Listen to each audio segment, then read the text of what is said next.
మీ business ను 100 రెట్లు పెంచుకోవాలనుకుంటున్నారా? అయితే వి మీడియా ఏజెన్సీ మీకు సరైన పరిష్కారం. మేము అందిస్తున్న ప్రత్యేక సేవలు.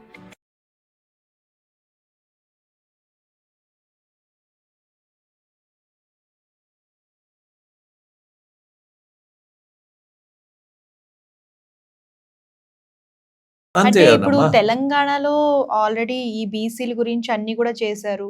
సో అంటే ఈ ట్రిపుల్ డేటా, ఎంపారికల్ డేటా, అలాగే అవును. ట్రిపుల్ టెస్ట్ అండ్ దీంతో పాటు డెడికేషన్ లో సరిగ్గా చేయలేదంటారా తెలంగాణ ప్రభుత్వం? అంటే దీనికి నేను ఉదాహరణ ఇదే మచ్చుతున్నగా చెప్తున్నా. ఇప్పుడు 3 మూల సూత్రాలు చెప్పా. సామాజిక వెనుకబాటు, ఆర్థిక వెనుకబాటు, రాజకీయ వెనుకబాటు. ఈ 3 మూల సూత్రాలల్లా ఒక్క ఉదాహరణ కాపులను తీసుకున్నా. కాపులకు సామాజిక వెనుకబాటు లేదంటున్నా, వాళ్ళ కులం మీద చిన్న చూపు లేదంటున్నా. మరి వాళ్ళు ఎట్లా వస్తారు చెప్పండి? అంటే కరెక్ట్ చేసినట్ట ప్రభుత్వం ఇక్కడ ఇది కరెక్ట్ చేసినట్ట, శాస్త్రీయంగా అధ్యయనం చేసినట్ట చేయలేదు కదా. ఇప్పుడు చూడమ్మా, ఎంతో మంది ఎంబీసీలు ఉన్నారు.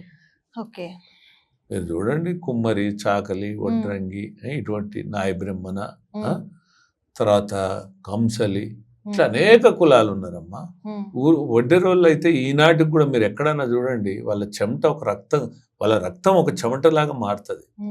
అంటే ఇంత ఉన్నటువంటి ఎంబీసీలు కానీ సంచార జాతులు వీళ్ళందరూ కలిపి 130 కులాలు, అంటే మొత్తం 136 కులాలు తెలంగాణలో ఉంటే 130 కులాలు అసలు చట్టసభలు అడుగు పెట్టలేదమ్మా. చట్టసభల సంగతి పక్కకు పెడితే వార్డు మెంబర్లు కాలేకపోయారు, సర్పంచ్లు కాలేకపోయారు.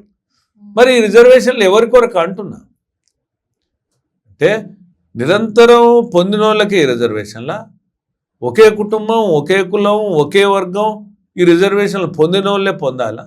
దానివల్ల బీసీలకి ఏం ప్రయోజనం జరిగినట్టు అంటున్నా. అట్లా మాట్లాడితే బీసీలకు రిజర్వేషన్లకు వ్యతిరేకం అనేది కాదు. మేము బీసీ రిజర్వేషన్లకు వ్యతిరేకం కాదు, బీసీ రిజర్వేషన్ల పెంపుకు కూడా అంతకంటే వ్యతిరేకం కాదు.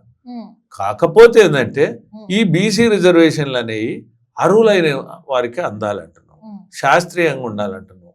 అశాస్త్రీయంగా, అనైతికంగా, అధర్మంగా ఈ రిజర్వేషన్లు అమలు చేస్తే సంచార జాతులకు అన్యాయం జరుగుతుంది, ఎంబీసీలకు అన్యాయం జరుగుతుంది. ఒక 4-5 కులాలే, ఇప్పుడు 4-5 కులాలే ఎత్తుకపోతున్నారు రిజర్వేషన్. అది ఎట్లా కరెక్ట్ అవుతుందమ్మా? బీసీలు అంటే అందరికీ అందాలి కదా రాజ్యాంగ ఫలాలు.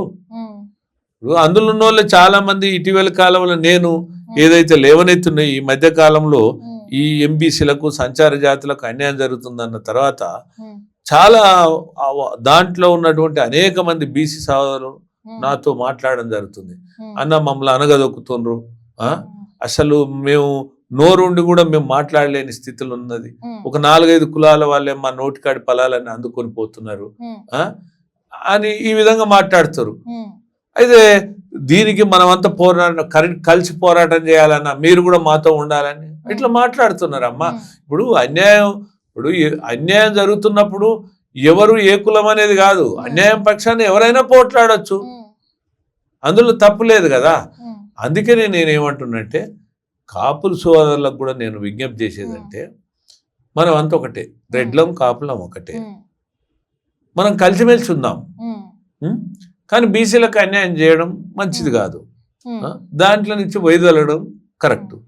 నేను ఈ దిశగా ప్రభుత్వానికి కూడా ఏం సూచన చేస్తున్నంటే, నిర్మోహమాటంగా, నిర్భీతిగా వాస్తవాలను ప్రభుత్వం తేల్చాలి. ఎవరు అరువులో వాళ్ళకే రిజర్వేషన్లు ఇవ్వాలి. ఇవ్వకుండా ప్రభుత్వం మేము పెంచుతుంటే కొన్ని వర్గాలు అడ్డం పడుతున్నాయి, మాకు కొన్ని అవరోధాలు వస్తున్నాయి అని చెప్పడంలో కూడా అర్థం లేదని చెప్తున్నా నేను. సార్, చాలా సంతోషం మీ విలువైన సమయాన్ని వెచ్చించి మా కోసం స్టూడియోకి వచ్చి చాలా విషయాలు పంచుకున్నారు. ఓకే అమ్మా, థ్యాంక్ యూ. సో చూసారు కదా, మీరేమనుకుంటున్నారు ఈ బీసీ రిజర్వేషన్ల పెంపుపై కామెంట్ రూపంలో తెలియజేయండి. అండ్ ఈ వీడియో కనుక నచ్చితే లైక్ చేయండి, షేర్ చేయండి. మరిన్ని లేటెస్ట్ వీడియోస్ కోసం మన ఛానల్ సబ్స్క్రైబ్ చేయడం మర్చిపోకండి.